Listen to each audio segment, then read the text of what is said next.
Zoom in there, the lioness is there. Come again. The lioness is in your shots, just zoom in and on the right.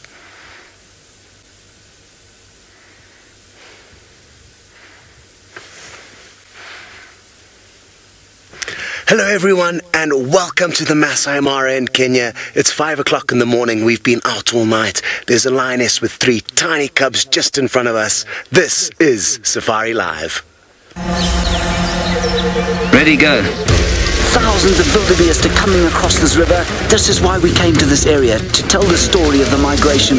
Buffalo bull charging straight at the hyenas. Now the whole herd's coming. Look at the crocodile coming after them. If you ever had any doubt as to who the real royalty of the wilderness is, well, now you've had that cleared up for you. Here's a lion. There's a lion right next to us. Oh my goodness. That one's down. That is unbelievable.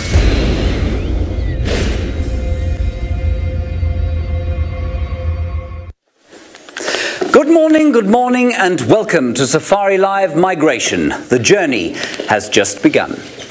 We're coming to you live from the Masai Mara in Kenya, where one of nature's most astonishing spectacles is currently underway, the Great Wildebeest Migration. Outside, it's a moonlit 5 o'clock. It's 15 degrees Celsius and 59 degrees Fahrenheit. My name is James Hendry, and I'm going to be talking to you from the migration controls suspended some 1,000 feet above the Mara floor, where, if you were watching the Earth Live Spectacular, you will know that we have had 3 teams out following lions on the hunt all night long. As we speak, 2 million wildebeest, zebra and Thompson's gazelles are streaming out of Tanzania and into the Mara. They're being followed closely by hyenas, cheetahs, leopards and lions. Over the course of the next 8 weeks, we are going to be following the triumphs and tragedies of all of the migration's great characters. But because this is live and totally interactive, you have inadvertently become the main migration character. We'd love to hear from you. You can send your questions or comments to #SafariLive on Twitter. And the first thing I'd like to know from you, in no more than 140 characters, is what you're expecting from this great migration epic. Let's take a look at where we find ourselves on planet Earth. We're zooming in from outer space down to Kenya, the southwestern fringes of that great country, and into the 370,000-acre Masai Mara, the stage for this spectacular, epic saga. Now, you've just met Scott Dyson. He's sitting with, I think, nature's most cute animals. Let's go and find if the rest of the Agama cubs are with him now. So, welcome back. The cubs were just saying hello to Mom, and they've just tumbled down that little tuft of grass behind where she is now, and they're very, very playful. They've been playing with one another the whole evening, and lots of tumbling around and tackling one another. They're tiny little furballs. I can't wait for you to see them. They're probably going to pop up at any moment. They've been trying to actually nurse their mother, but she is not interested, so she's obviously given them some milk quite recently, and she actually moved off from where they were. Now they've followed her back to this spot. She's looking quite hungry, so who knows, maybe a little bit later she'll head off hunting. Now she is one of 4 lionesses that have a total of 13 absolutely adorable little cubs, the oldest of which are about 6 months old. Now, while we wait for them to pop up, it's very important that I mention to you that it's absolutely pitch black around us. It is a full moon, so there's a bit of ambient light, but this is a very special low-light camera, which is allowing us to film these animals without interfering with them at all. If we were to be shining spotlights now, it would be creating a bit of attention to this situation, and because the cubs are very small and vulnerable to hyena, other lion, we want to be as sensitive as possible. So by being under the cover of darkness without shining any lights, using the special low light camera, we're getting these special glimpses into the lives of these animals after dark, which is really unique and something we're really lucky to be able to do. Now, where are these little cubs? Dave, maybe just swoop down to the left into this little valley here and see. Oh, I saw one of their tails moving there. Let's see if they aren't on their way back up. If you zoom in, Dave, just below her and go down a bit to the left, I can see their tails flicking around a little bit lower down. A little bit lower down. Lower down? Yep. Hello, Sarah. There we go. We can just see their tails flicking about over there. Tricky. Sarah would like to know how many prides there are in. Oh, here we go. Here's a glimpse now. For those of you who have been watching Earth Live, you may have got a glimpse of Jamie with her little cubs, and a little bit of these at the end. Now there's 3 of them in total. They look about 6 weeks old. And there was another litter of cubs that were found just this evening for the first time that are even slightly smaller than these, I think. So these mothers have got a lot to do, a lot of feeding to do of these little cubs, which means there's a lot of prey that they're going to need to catch. And at the moment, there's not a huge amount in this general area, but that certainly is going to change as the migration moves up to this area of the Masai Mara. Hopefully in the next week or 2, there'll be hordes and hordes of easy opportunities for these 4 mothers who've got 13 hungry mouths to feed.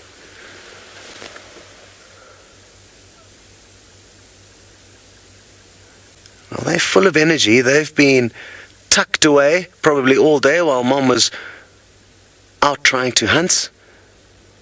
2 of the members of this pride, 2 of the mothers at least, managed to catch a warthog this morning, but the other 2 have not. So again, good prospects for a little bit later on. Maybe these 2 hungry mothers may get up and do some hunting. In the meantime, back to James in the migration control. Right, let's take a little sort of bird's eye view of where everyone is. This is, as I've told you, a vast wilderness of 370,000 acres or so. That's, well, very large indeed. 150,000 hectares if you work in Imperial. Here we have Scott and Jamie. You'll meet Jamie just now. They are sitting with the Agama pride. They're spread about this area with all their cubs. But all the way down here, at the far end of the Masai Mara, is Brent Leo Smith, a slightly feral fellow, and you'll meet him just now. But most importantly, he is sitting with one of the most enormous herds of wildebeest I've certainly ever seen, and it's part of the great migration that has come into the Mara. That's where one piece of the herd is now, and when I say the herd, I mean a whole number of herds that make up the body of the wildebeest. There's another enormous grouping around here. And there's another one coming in here into what we call the Mara Triangle, which is, of course, on the western side of the Great Mara River. So that's what's going on here. That's the lay of the land. And, of course, over the next 8 weeks, we are going to be discussing the movement of this herd and, of course, how it affects these predators and especially the tiny little cubs of the Agama pride. Between 10 and 13 cubs there are now. Lots of hungry mouths to feed. Let's go and meet some more of them now. There are some more slightly older Agama cubs out in the wide open spaces here in the Masai Mara. My name is Jamie, and this morning Jandre is on camera with me. And of course, I say morning, but we are still quite a long way away from the break of dawn and the rising of the sun, and it is still pretty much pitch black out there. But with the incredible technology that we have, we are actually able to sit and watch these lions without disturbing them, without putting lights on them in any way, in full color, which is absolutely phenomenal. So this is the Agama pride, 2 of the lionesses and the 7 oldest cubs. So the cubs that are around about between 6 months or around about 6 months old, all cuddled up together. Now, we have been following this particular lion pride for 4 nights in a row. We've learned a great deal about their hunting strategy, and I can tell you that the lionesses in front that we've just looked at are still hungry. Now, as we look at these tiny little cubs, a lovely question, and good morning to Geeky Safarian, who would like to know if grooming each other is a part of the important social bonding of the various lion members of the pride. And the answer is yes, absolutely it is. They show not just the desire to remove a tick or a parasite, but also they show their affection for each other. And nobody who's ever seen pride members interact would ever say that they don't have affection. And of course, each and every single pride member is related to each other. Now, if you would like your question answered in exactly the same way, don't forget to send it through on #SafariLive on Twitter. These lionesses are hungry, and this is the time of day when the animals start to descend from the mountain. So while I sit and wait, I think some of you might be new to these live safaris. Let's go to James so you can learn more about it. Well, now, while I might be sitting comfortably now, it has not always been so here in Kenya. We've come some 2,500 miles all the way from southern Africa, where we do live safaris every single day in the Sabi sand. And we've set up here completely fresh and completely anew. Take a look at how it all happened.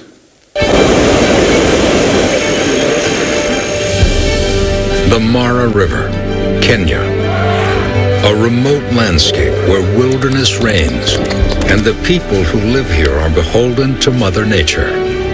The Safari Live crew journeyed the 2,500 miles north from South Africa to the Mara, allowing viewers across the globe to travel instantaneously to this natural wonderland. Getting you there was tough, but worth it. One balloon, one studio, 3 trucks, and 4 guides, with thousands of viewers on a personal drive on the world's largest safari.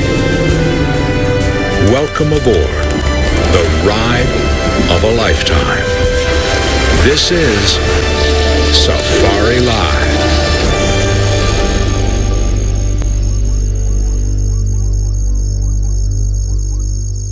So a very exciting journey it's been, and we're going to hand you back out to the field very shortly. I just have to tell you, of course, that Robin said you want to see epic battles over the next 8 weeks, and wonder, well, that you're going to get in abundance. James, you said some beautiful cheetahs hunting down prey. Well, perhaps we'll show you that.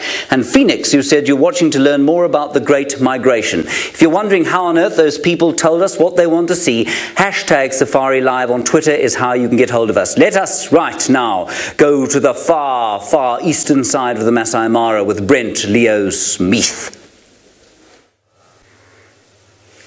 Welcome to the pitch black, and it's something most people find absolutely terrifying out in the African bush. It makes me really excited. We get to spend time with incredible animals. My name is Brent Leo Smith. I have the incredible Vian Dornbank on camera, and we are way on the eastern side of the Mara, not too far from the Tanzanian border to the south. And as you can see, I'm surrounded by pitch black.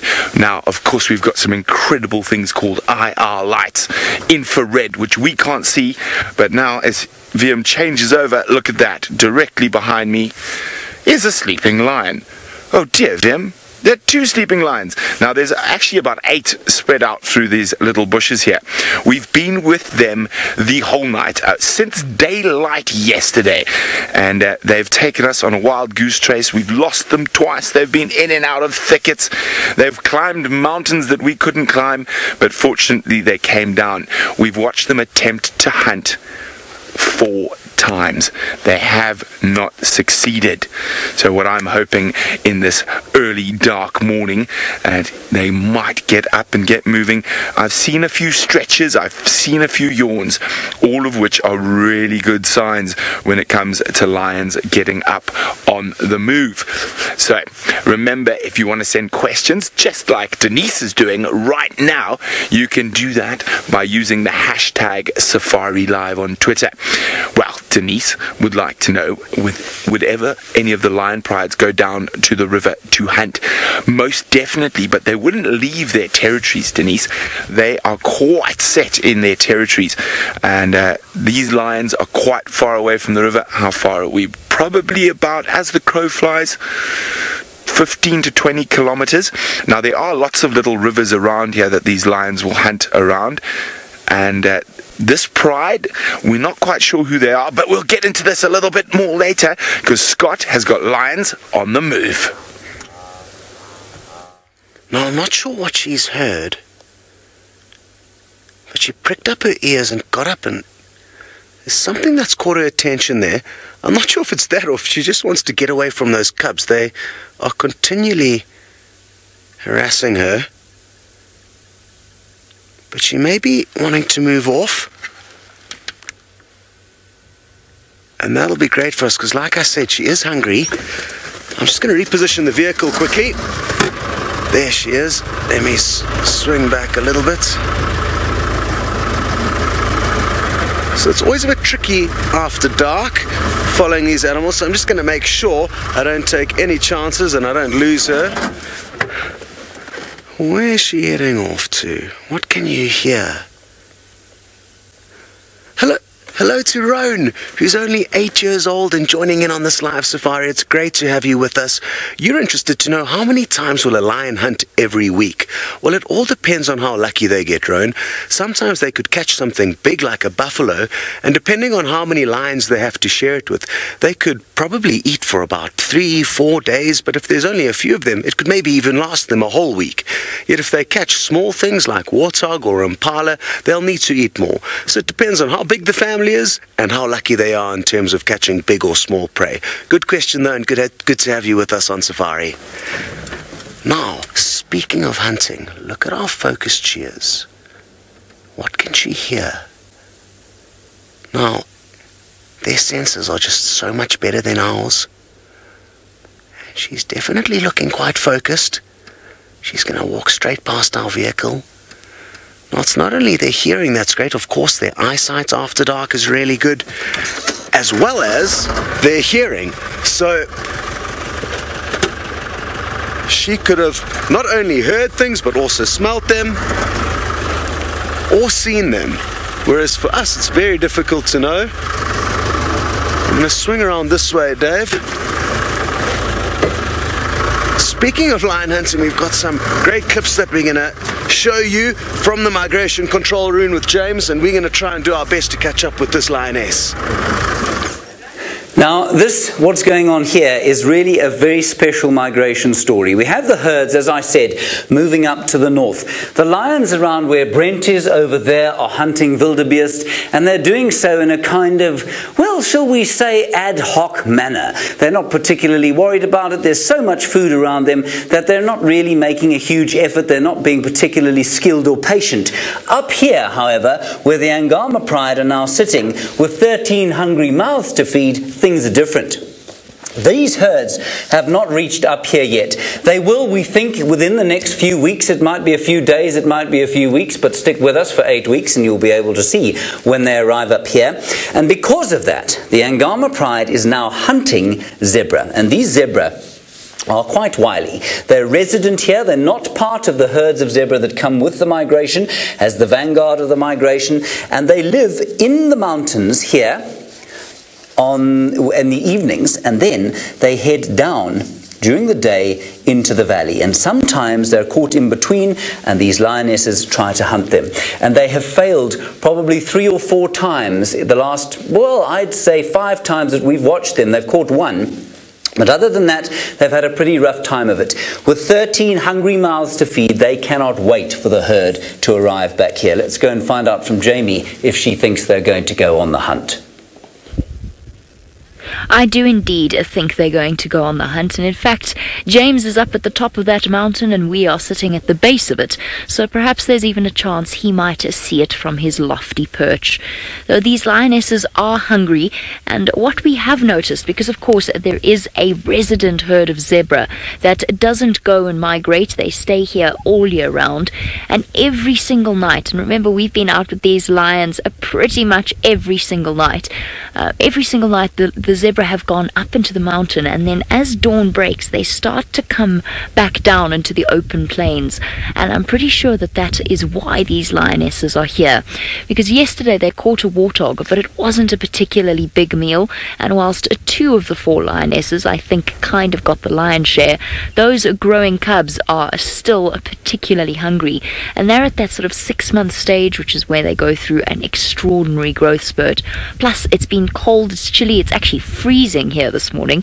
Jean is shivering, so if his camera works a bit shaky, you'll have to forgive him. He's been exposed to the elements all evening.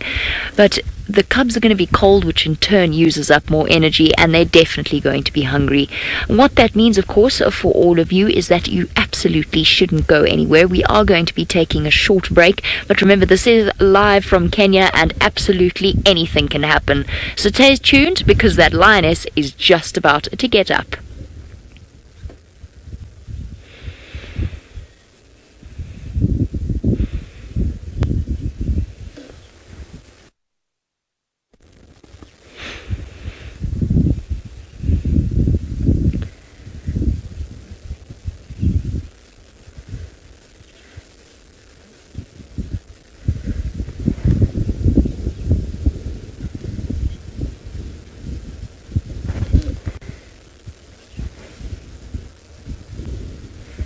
Sorry, Chandra, I didn't mean to say your camera work was shaky. It came out wrong.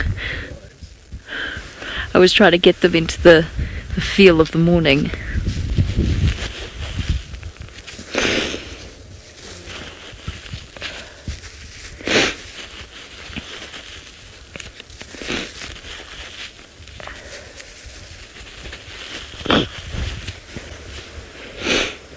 Why have we got... Oh, I completely forgot about our internet viewers. I'm so sorry.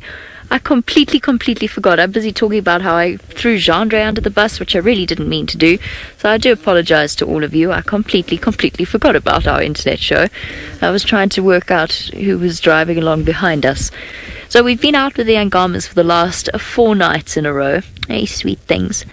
And it's been fascinating to watch the way that they work. And actually, they've almost, I guess you could say, they've almost been creatures of habit in the way that they've hunted. They go to exactly the same places, but it's the only areas in their particular territory where there's actually game for them to hunt. There we go. Everybody's enjoying a nice, peaceful bath. That cub in the middle has got so lucky. Couldn't look happier.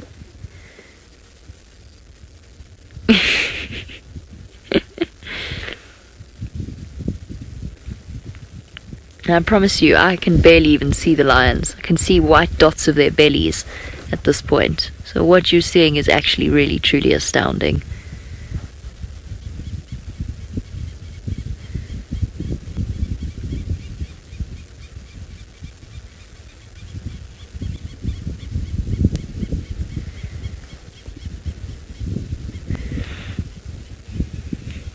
There we go. That's what I was expecting. You can see, look, she's empty-bellied. So she at least hasn't eaten. I wonder, she obviously wasn't present when the warthog was being consumed, or else she missed out on the opportunity. Just have a look. Chandra, could you do me a huge favour and just zoom in on her left ear or her right ear? Either ear. Both ears would be ideal. Just turn your head, sweetheart. I just want to see if... because we're missing the 3 not so young cubs anymore, not at least the youngest cubs, the 6 weeks old ones. I just wanted to see if this was the mum. No, it's not her. Hey, girl. Well, and we are up and moving. You're going to take us on our usual path where I get stuck. Kirsty, just to let you know, if you are talking to me, I'm not getting your comms. Alright, let's send you over to James. Oh, hello everybody. On the internet. It's been quite a week, I'll tell you. You know, we've worked very hard to set this place up. It hasn't been easy. I'm not an interior decorator by nature. Well, I think we've done okay so far. The colour scheme, barring that blind, perhaps I think is okay. Can you hear me? What's your sound? I can hear. You can hear me? Yeah, I've got levels. You've got levels? Kirsten, have you got levels? Oh. Yeah, what was that? I don't know what that was.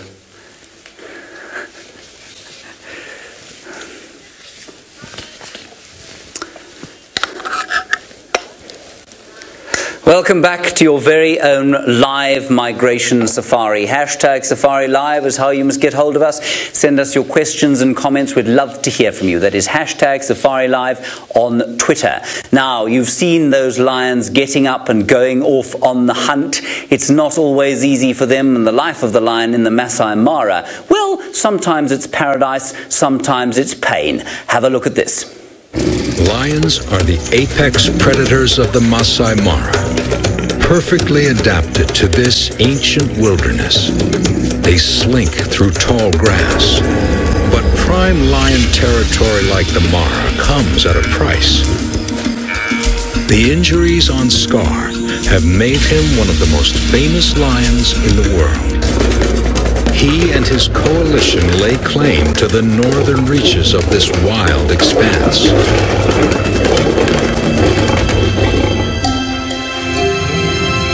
there is often time to relax and enjoy the paradise that is the Masai Mara. When the migration arrives, food is abundant. The challenge is to catch it.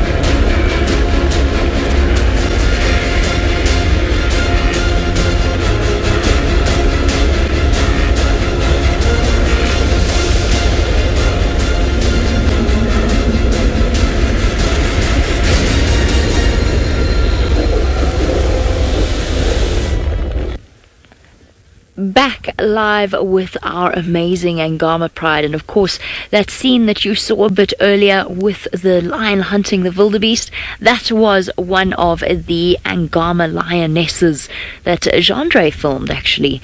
It just goes to show these lionesses are truly formidable huntresses, and I think that's what they have in mind for this morning as well. There you go, look, you can see them stopping, looking, listening, accompanied by their 7 bundles of trouble. And these cubs are just at the age where life gets a bit more difficult for the lionesses, because the cubs just want to go on every single hunt that they possibly can. They want to follow along, they don't want to stay put. But that's the wonderful thing about the migration coming on its way, the fact that life will become just that little bit easier for these lionesses. Now, you Fem, lovely question from you, and a question that I think lots of people ask themselves or ask of experts, and that is whether or not lions keep the same role when hunting. And the answer to that is there's no set formula. It very much depends upon where each lioness is, but they are amazing at coordinating their hunts. So if one happens to take the lead, then the others know how to fall into place and support her, and if that one lioness has missed what she was trying to catch, then the other lionesses are there to take her place or to swap over. So there's no set positions. They don't necessarily plan it out and have tactical ways where one only will lead the hunt and the others will act as the ambushers. But it is something that is a very interesting thing to watch, the way that they plan their hunts. Lovely question, and thank you very much. Let's go across to Scott, who's not far away from us, with another lion on the move.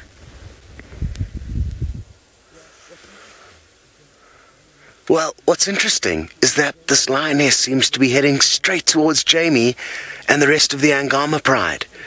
And at the rate she's going, I'm sure it's not going to take long for her to reunite with their 2 sisters and those 7 cute little cubs.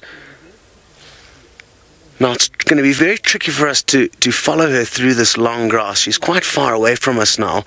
But as Dave zooms out, we may even be able to see where Jamie is. If you just go a little bit more to the left, Dave. There we go. There you can see where Jamie's vehicle is. So she's obviously just moving around, as you can see, and the lion's heading straight towards us. So that's going to be a great thing to see when they reunite. Lions are incredibly social animals. So when they've been apart for a while and they reunite with one another, they've become very, very affectionate and cuddly and caring, which is quite interesting because often people only can think about their harsh side when they're taking down prey and chasing away hyena, but they also do have a soft side. Okay, so like I said, it's going to be tricky for us to follow her from here, and we've lost track of her in the sea of grass. So let's just keep on heading down this road and see if things don't get any better, which I don't feel too confident about. So we're going to send you on back to Brent and see what his cat's up to. Well, one of our cats has just got up. We're going to move a little bit forward to see what...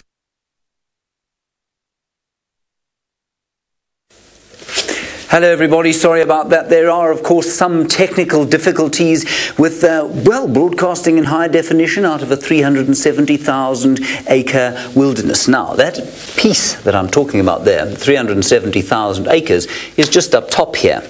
But it is part of a much greater area of some 10,000 square miles, which is massive indeed. And it begins, funnily enough, not today, but appropriately in January, down here on the short grass plains of the Serengeti. They've recovered after the rains, and what happens is all the little wildebeest are born here. 500,000 of them are born there in January and February.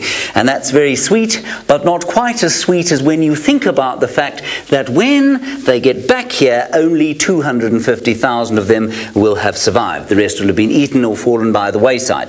Then, come June, well, no, in fact, April or May, they're normally rutting over there.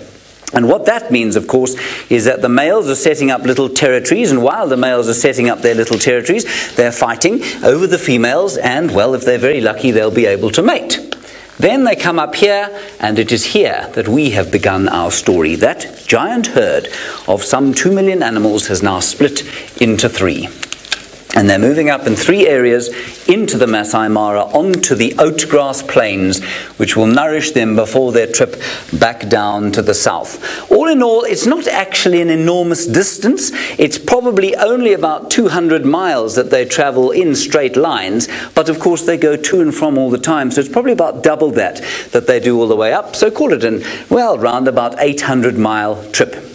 One of the most dangerous things, of course, for them to do is cross the rivers. And we had one of our favourite and first crossings at Cul-de-sac Crossing just the other day. Take a look. There you can see the Cul-de-sac Crossing on the Mara River. It is a very special part of what we call home and where most of the crossings happen. We saw our first crossing at Cul-de-sac in the northern Mara, and for one young zebra, it was the most harrowing experience imaginable.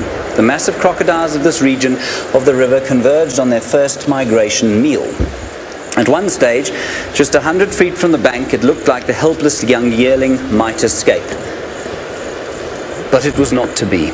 The zebra had drifted down to an impossibly steep bank during the struggle, and a flotilla of giant, hungry reptiles converged. They'd been waiting for 9 months. The outcome here was never in doubt, but despite facing the most overwhelming odds, the brave zebra fought on to the end, pushing off the rocky riverbed and trying desperately to kick the perfectly designed riverine killers. You can see there it's just about to drown, and I'm sorry if this is a little bit difficult for sensitive viewers, but this is what happens countless times. Once the zebra drowned, the feast quickly became a frenzy, and what the hippo were doing here, chasing crocodiles or looking for jerky, is not entirely clear.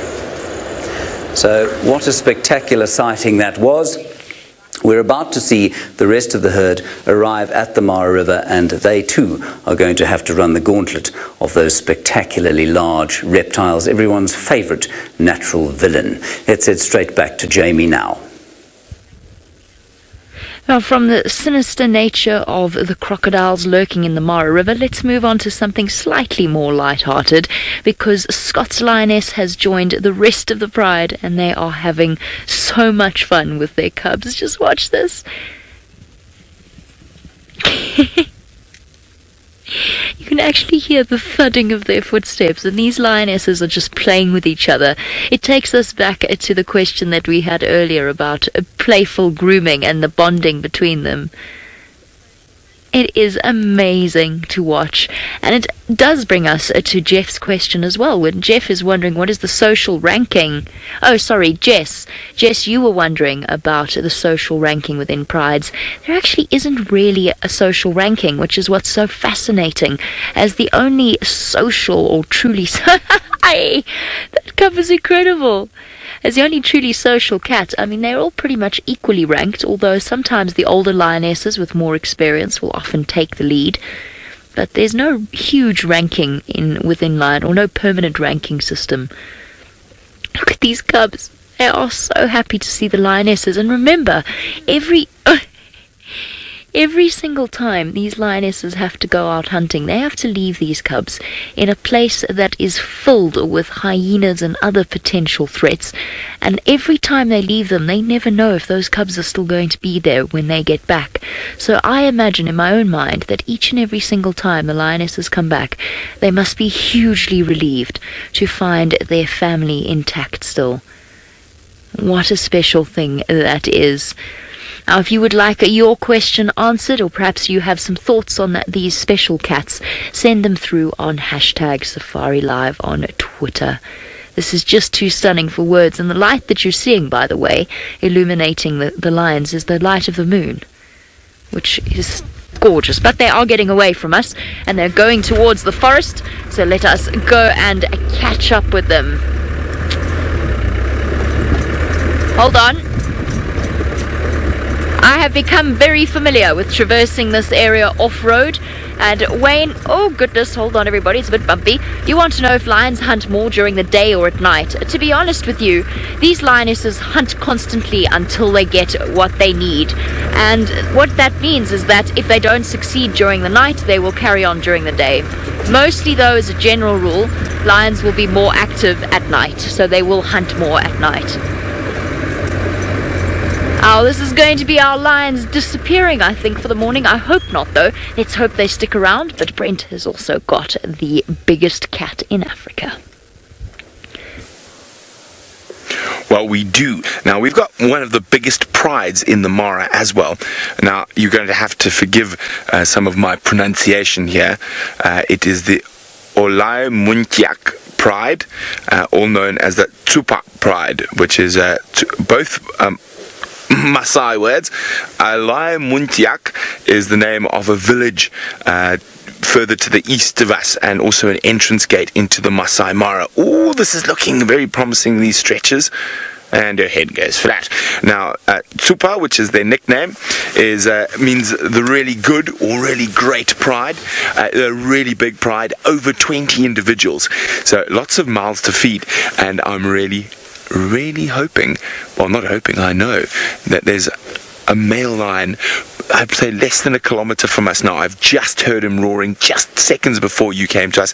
That's why her head was up, and it is such an incredible sound out there. And for those of you wondering a bit about lion roars and behaviours, what lions roar for is to proclaim territory or to find each other. Those are the only two reasons that lions would roar. And she lifted her head when she heard him roar and decided she didn't want to listen to what he had to say, or knew what he was saying and still didn't want to listen. Well, Julie, oh, is he going to start roaring again? Look, there's a couple of heads popping up. So Julie, there we go, wait. Sounds like he might be getting closer.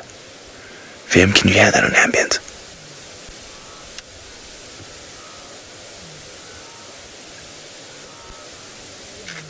Oh, he's definitely getting closer. Look at them jump up.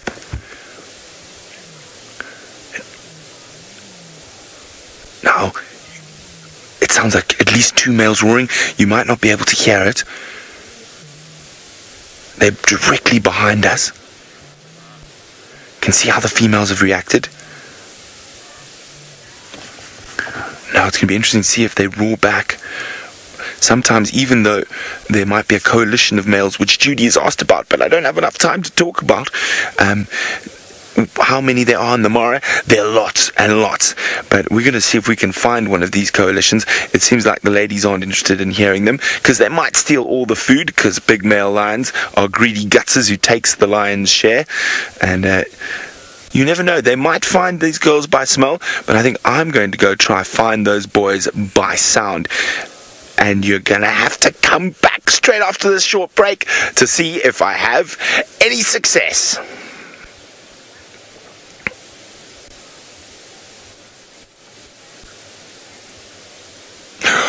Hi guys, let's go see if we can find some male lions.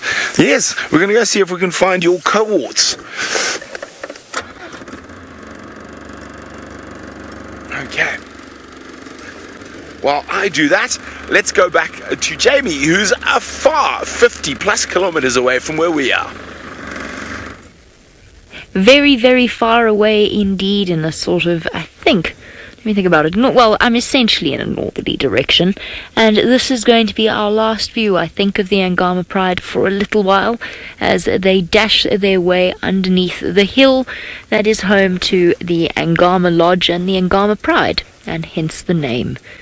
Agama sits right on top of the mountain, and this is where the Pride spend pretty much all of their time, and they've gone through many names in their history. The Out of Africa Pride, the Olololo Pride, although there are lionesses that are still in this area called the Olololo Pride. And off go the 4 members of the Agama Pride and 7 older cubs. Which means that the mothers of the 2 youngest sets of cubs have left them for now, as they've moved off into the forest. I might try and find them on the other side. I don't think so, though. I think that is that. I'll try and see if I can get us a last view. Sure, my headlights were working a moment ago, Gendre. Oh well, who needs them? Can do this in the dark, I think. Hey, we could have actually made it down here. I think. I can't really see. It's probably not a good idea without actual headlights. Maybe not. Maybe not such a good idea. Right. While I try and figure out where my headlights have gone, because I've got to find a road again, let's go back to Scott, who hopefully is on a road.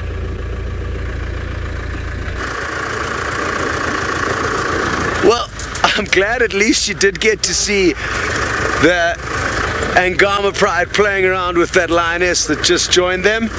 And now I'm going to try and find the final piece to the Agama Pride puzzle. That is 1 lioness and 3 of the smallest cubs. They're probably only 3 or 4 weeks old. And Jamie was the first person to see them this evening. So really exciting stuff. We're going to head back into the area where Jamie left both the mother and the cubs a little bit earlier, which is just up this little track here. I'm just going to drive nice and slowly, make sure we don't startle the cubs. It's very important that, especially after dark, you just take it slow. You don't know if there could be any hyenas lurking around, and hyenas will kill lion cubs. So you just don't want to make any extra attention or fuss to a certain area. So we are going to be treading lightly as we use the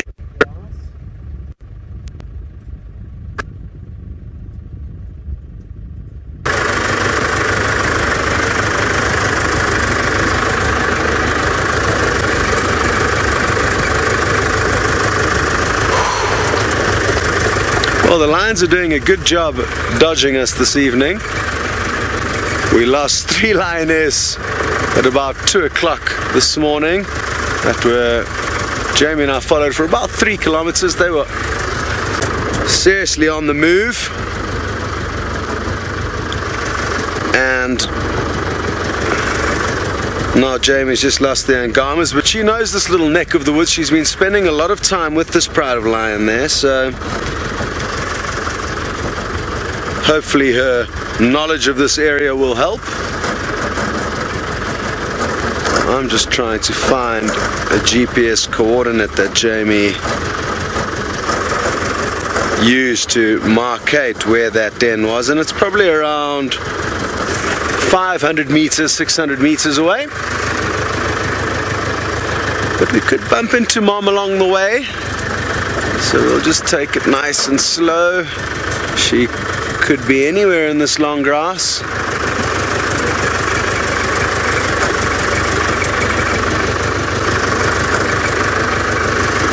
Whew. It's cold this morning, but not as bad as yesterday, I don't think. I think it's just by the time it gets to the wee hours and you've spent so long out in the cold weather, your body just starts to freeze a little bit. What are those? Are those some buffalo? Okay, well, let's take a stop and have a look at these buffalo.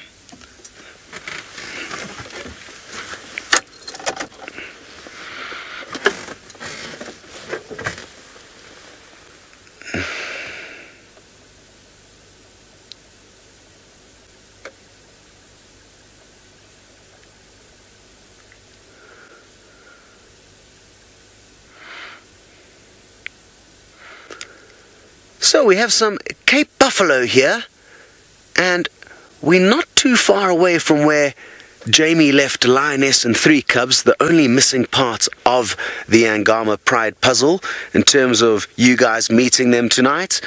So we're on our way back to where Jamie did leave them. Who knows whether the mom will be there or the cubs or both. The last we heard was that they actually went, the mother left them alone, probably to go and look for a meal. Maybe she's been lucky, who knows? Maybe she's stalking these buffalo. Although it would be a very, very big task for her to take down one of these huge beasts on her own. And even these are dangerous for young little cubs. They do not tolerate lions, buffalo, especially herds like this. They can be quite a force against lion, and even though lions may surprise them and ambush them initially, causing the herd to turn and flee, once the herd's kind of regained focus, they muster up their troops and head on back to chase the lion off if they've managed to pull down one of the herd members. Doesn't look like they're too concerned about anything now, just chewing the cud. So let's continue on towards where Jamie did leave those cubs, and while we head off to find the cubs, we're going to head you off to the migration control room to chat with James. Yes, we are indeed heading over to the migration control room. This is where we find ourselves, and I just thought I would show you this here, the village. Well, no, that's not James Henry. That chap's name is Kakenya, and he lives in Olamachek village, and that's where Brent was talking about earlier. Now, his lions, if we follow just where Kakenya lives into the village, not into the village, into the reserve here, Brent's lions were hunting the wildebeest today. And they had a couple of narrow misses, probably 3 or 4 that we watched earlier on today, and they have failed so far, and then they went to sleep because they're very tired. Now, many people think that the gnu looks and behaves in a surprisingly stupid fashion, but somehow it manages to know where the grass is, and we think that they follow the rains. We also know, of course, that their story is one of the most epic stories in the natural world. Have a look at this. Every summer, millions of wildebeest, zebra, and Thompson's gazelle stream out of the Serengeti into the Masai Mara. Hungry predators lurk as the herds prepare to swim the gauntlet that is the Mara River. The desire for greener pastures builds to a breaking point. They're now streaming in from all over the plains. Look at the crocodile coming after them. Oh my goodness.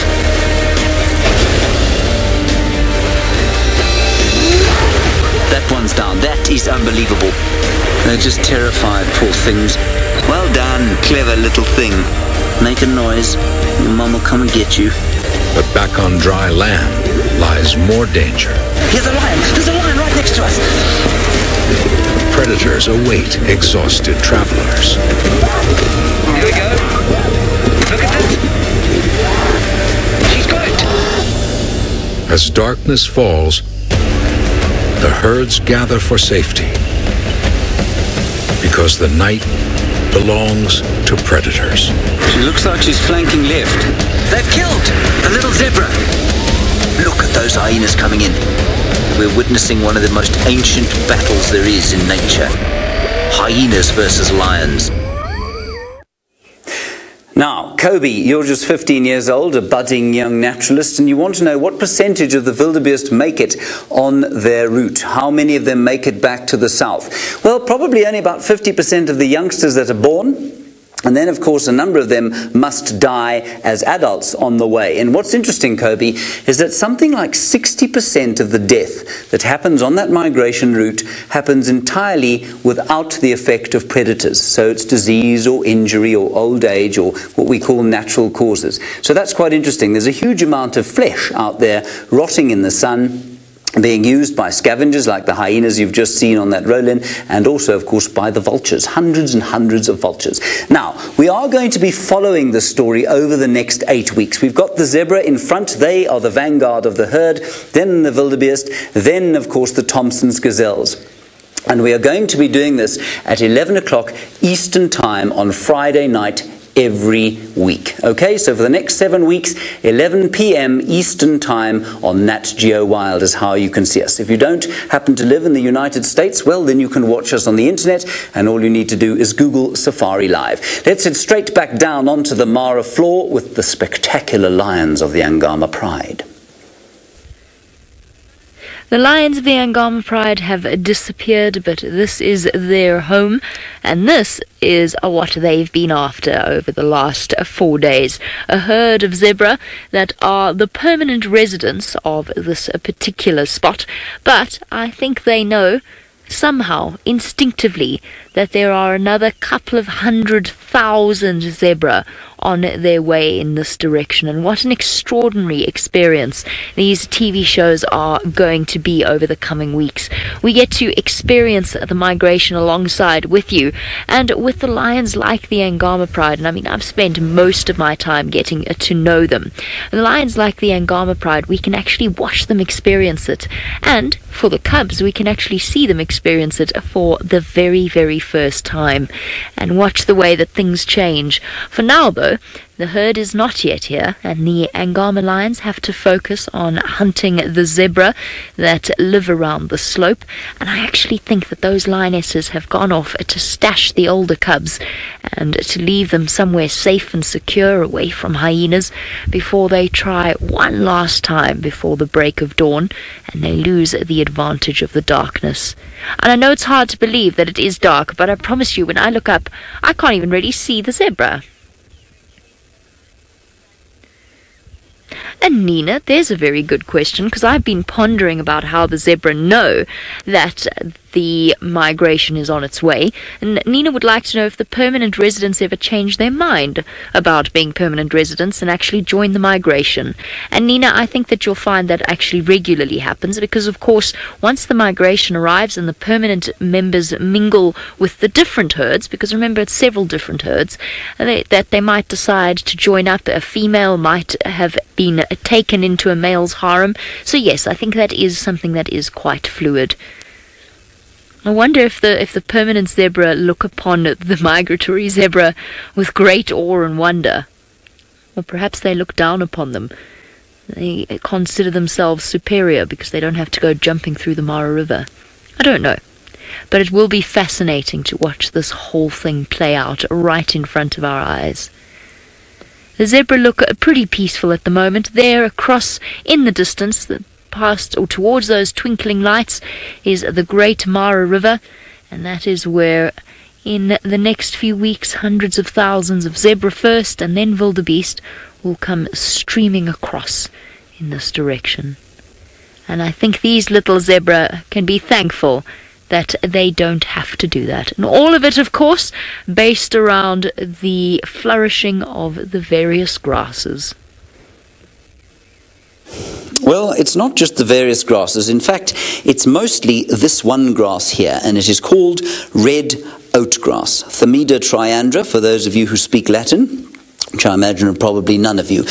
And it's this red oatgrass that grows tall in the long rains that happen between June and September, and they grow long and they produce beautiful leaves, and it is that nourishes the astonishing numbers of creatures that come through here. And why, you might ask, do these grasses grow here? Well, this area is actually fairly tectonically unstable. In other words, there have been a lot of recent volcanoes around this area. By recent, I don't mean in human terms, I mean in geological terms.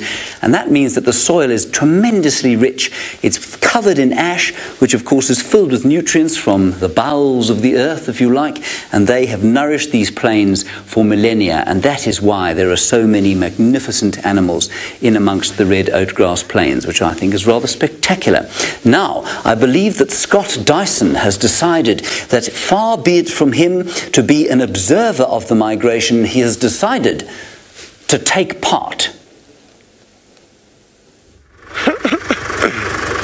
I couldn't resist getting a piece of the red oat grass we were driving through, as James was telling you all about it.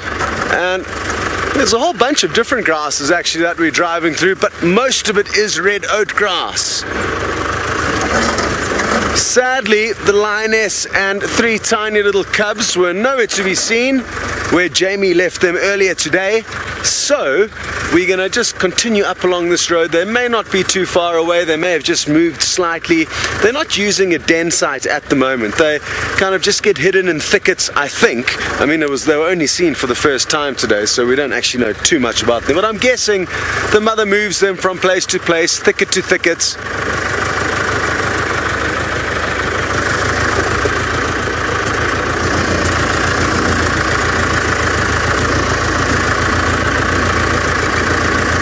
Hello to Waj. You're interested to know if the wildebeest are aware of all of the dangers they face in the gauntlet of the migration, and it's a good question. I don't think they do. They don't act like they do. I guess there's so many of them that maybe the fact their sheer numbers make the losses not feel as great as they are, but there certainly are many obstacles and challenges along this migration. Jamie's found something interesting, so why don't you rush over and see what it is?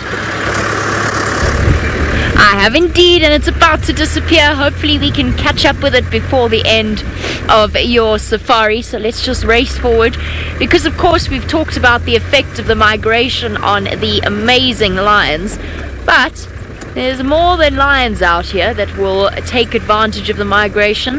Is it still there, Gendre? Let's see if we can spot it somewhere in front of us. I hope it is still there.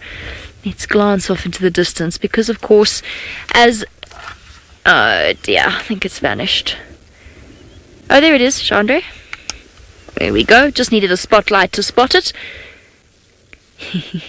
Always lurking around the base of this mountain is the clan of hyenas. They pay visits to our camp on a nightly basis and come charging through and whoop outside our tents. And they too will be eagerly anticipating the arrival of the migration. And remember, of course, that spotted hyenas, whilst they have a terrible reputation as thieves, are in fact highly accomplished hunters as well. And I think that's another creature that we're going to get to know, or at least another clan that we're going to get to know very well during the up-and-coming migration series. Oh well, there goes the hyena. I think that's pretty much it. Let's see if we can spot anything else on the base of the mountain. Nope, all is quiet here.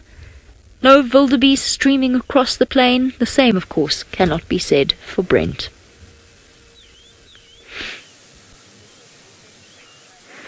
Well, that's definitely true, because we are right in the middle of one of the largest herds of the migration. And that's why the lions are so fat and happy. Well, not all of them. And we thought we might be lucky. I'm pretty sure that male lion is somewhere within 50 or 60 meters, maybe even closer. We just can't find him. But of course, remember, next week, Friday night, 10 p.m. EDT, we will be going live again from the Masai Mara for more magnificence. Now, you can see these wildies are snorting. They're a little bit unrelaxed. I'm going to take one more scan with my thermal cam. Oh, not my thermal cam, my thermal spotter. I can see, while looking through the screen, probably 500,000 wildebeest all around us. And it is unfortunate I just don't see a male lion. But we will definitely see lots of male lions in the coming weeks as we explore the magnificence that is the Masai Mara. Look at that. Remember, this is 100% live, unscripted, bringing you the joys of one of the most magnificent parts of Africa for the next 7-week adventure. I can't wait to see what we find next. Will the wildebeest get all the way to the Agama Pride? Will Scarface make an appearance? Will the Paradise Pride be waiting in ambush at the crossings? And those monster crocodiles waiting for poor hapless wildebeest and zebra. It's all going to be happening live from the Masai Mara. You better be there for the greatest live wildlife experience ever.